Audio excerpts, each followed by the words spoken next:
Hi Virgo, how are you? Welcome to your mid-June to mid-July reading. I'm sorry it is late. It has been nuts.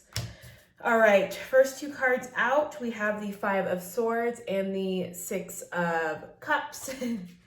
Okay, so a situation where I feel the nostalgia, right? The fantasy of the nostalgia can be very strong and can be very enticing. Yet the reality of the situation is that it's been quite deceitful. This could also be something from the past, right? Something doesn't have to be a love relationship or romance, but something that at one point or another brought you great joy, brought you great, you have a lot of sweet memories around this thing, right? It's coming back around, but the way in which it ended, the way in which it sort of culminated was in a very duplicitous kind of way. This could have been you or the other person, right?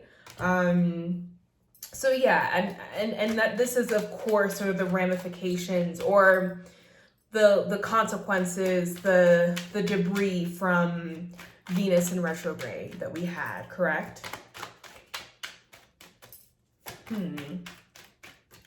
Yeah, be very careful to sort of keep a realistic viewpoint of things from your past, especially if you have moved into the point or the part of healing or forgetting, right? Where what we remember are the sweet things, what we remember are the nice moments. Keep that in mind.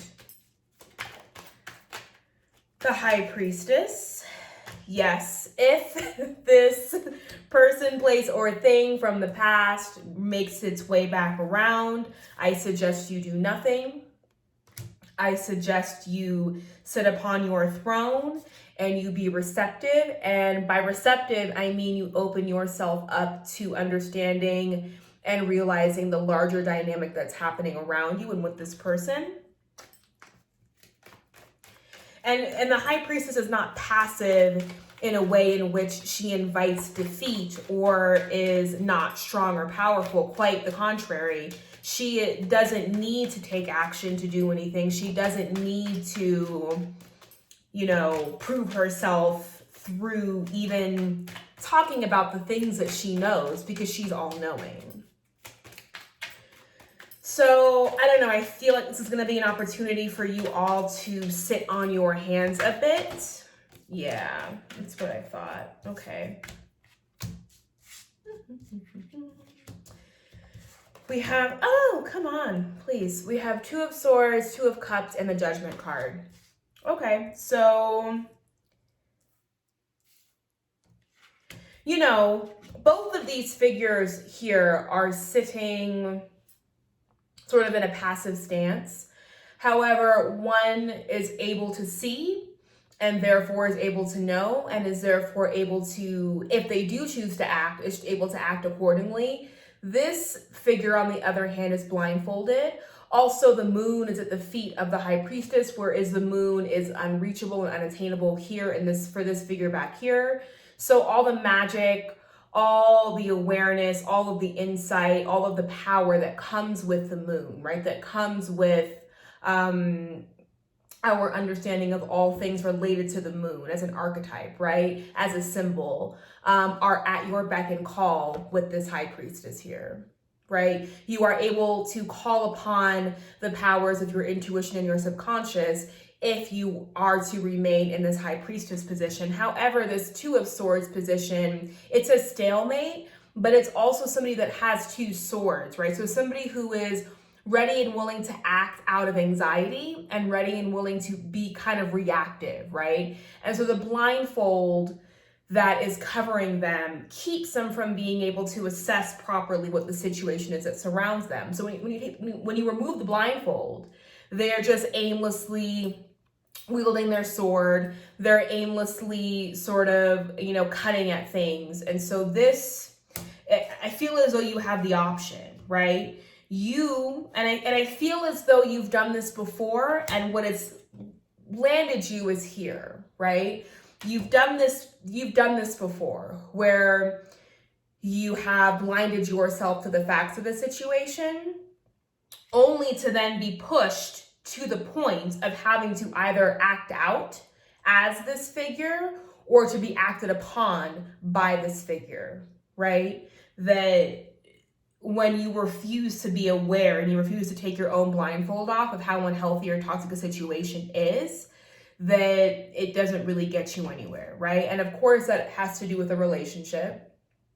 Something that we want to believe is healing, that we want to believe has the capacity to, that we're able to connect, right? And I think at some point, maybe you were able to have that.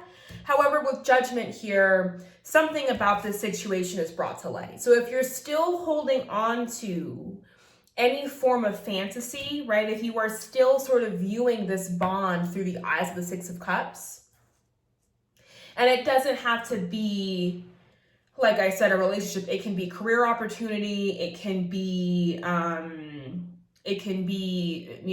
work. It could be career. It could be finances. It could be family related stuff, right?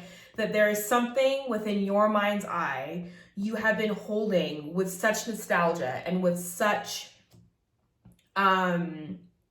with such high regard that you run the risk of playing yourself when and if, I think it's more of a matter of when that thing returns to you, right? Of when that thing cycles back around. And so with judgment here, yeah, you're going to get some information. You are going to receive what you need to know, what you need to hear. And sometimes judgment for me can be scary. But I actually find relief when I receive whatever the message is that needs to be brought to me. You could be receiving this message through work. You could be receiving this message. Maybe you are working with this person. And you are having to really reassess the ways in which you navigate your working relationship with them. I think this is also a call for you to get back to being yourself, to get back to feeling driven towards the things and towards the goals and opportunities that make you feel like you, right? Get back to work, but more so in a way of because that's where you feel, right? Being Virgo, being, ruled by the sixth house, that's being in service, right? Being of service. Using your hands, using your mind, using your ability, you're using your high intelligence and your ability to problem solve and really materialize things is where you thrive. So get back to it, And that if you work, the answers will come. That maybe if you sit back and you work and you focus and you zero in, right? You focus on the things that really matter to you in almost like a childlike way, right? Where a child becomes so consumed with what they're doing and what's right in front of them, that maybe if you get back into that, the answers will come around what you should do about this particular situation that's trying to make a return to you. Do we have any guidance or advice for Virgo for mid-June to mid-July? I'm also going to do, okay, Page of Cups. So something new coming in. Something fresh, something brand new. Something that feels very lighthearted and doesn't feel too heavy, right? It could be just a stepping stone that you need, right, to move past this thing, to move past whatever this was. Sometimes we just need a little Page of Cups to help us sort of propel forward out of the past, right? Wherever this Page of Cups will go, who knows? Any other guidance or advice for Virgo?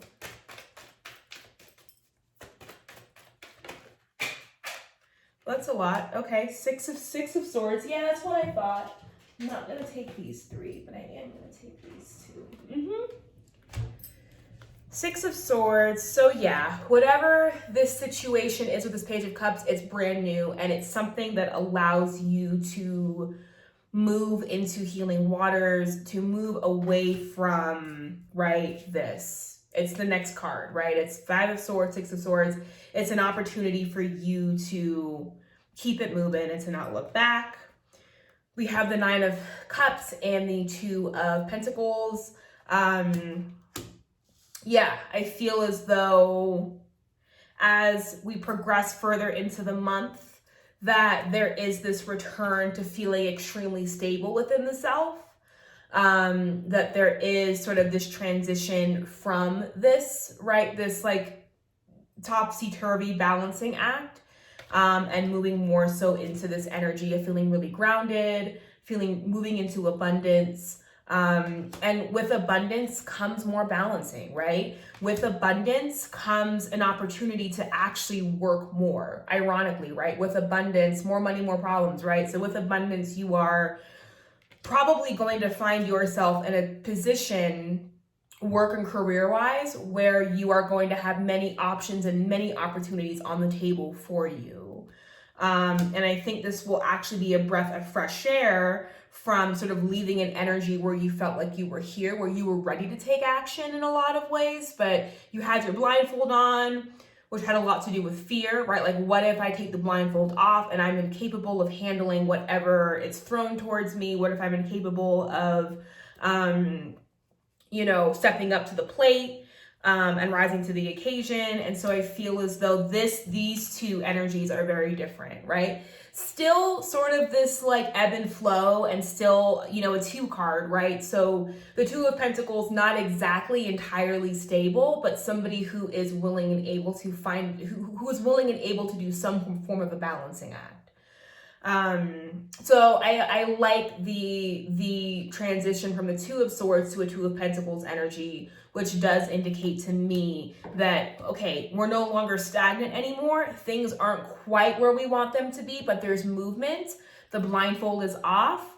I'm moving, I'm ebbing and flowing, and I'm able to sort of balance whatever opportunities come my way, and I will get the hang of it. You will get the hang of it, right?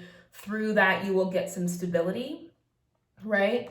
You, with the Hierophant, you will receive, some structure will be presented, some structure will be brought back, something will be established, right? It could be this new relationship, right, with this water sign, or this Page of Cups energy, whatever projects you have going on, things become solidified as we move into Cancer season. So that is your reading, and I will see you all next month. Bye.